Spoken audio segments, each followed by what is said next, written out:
Alright, so the first thing to think about when trying to find the places your cat, in this case, this is the cat that's done all the dirty work, for lack of better words. She looks like a little angel. She's full grown, but anyways, back to the point. So there are a couple different kinds of blacklights you can get. This one is more common.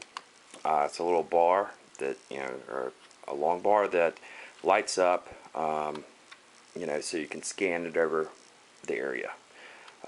This is a newer one. It's an LED blacklight, and it will make all the difference in the world. It's a lot easier, number one, and look how much brighter it is. So you can really find the spots. So I can leave that on for a second. Turn this one on. You can tell I'm new at creating videos, huh? Alright, so you can just see how much brighter that is, comparatively speaking. So the next thing will be to look at how to find these spots, and it's pretty easy and self-explanatory once you get a good black light. So one thing I didn't mention is, and another reason why this black light is so much better than that one, is because with this one, the handheld LED one, you don't have to really turn the lights off to find stuff. So for example, let me turn that on, and then I can look down here and I can see.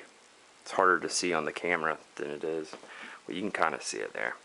You can see here where Bella, the cat on the couch, has peed right underneath my bed, which, as you can imagine, smells wonderful. Whereas if I were using this black light, this one, I can't really see much. You can see right here. I'm going right over the surface, and I can't see anything. So here, I'll do it one more time. So there you can see a little bit.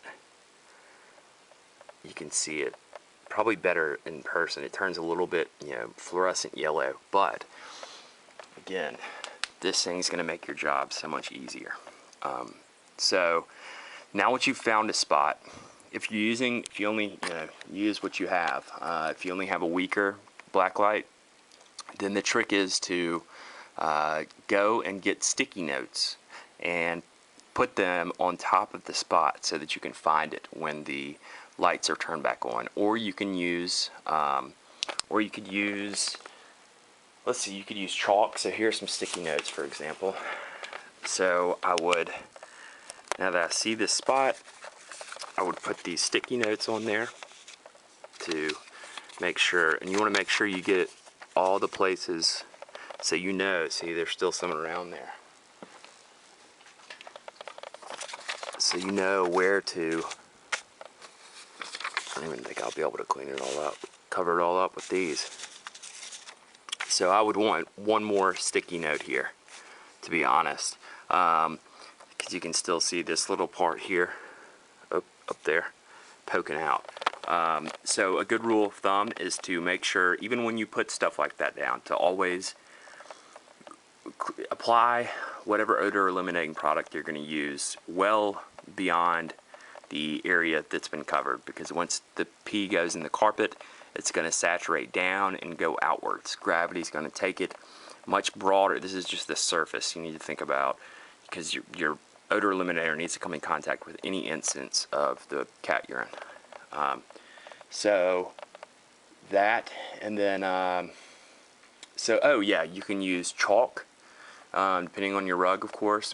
I wouldn't do it on a china rug, but you could use chalk. You could use let's see what else we got. Let me look at Bella while I'm thinking. And then you can hear my dogs, of course. We have tons of animals here. You could use chalk, you could use masking tape. That's another great thing to do. The final thing I would say, a benefit about using, while my dog barks behind me, of using this flashlight versus that one, is that you can tell the difference in between older stains and newer stains. So if I'm looking here, so I'm not sure how well you can tell with this or not, but you can kind of see there's a little bit of a glow in there. Not that little bright thing there, but here. And that's an old spot that was cleaned. A lot of the times the spots will get removed.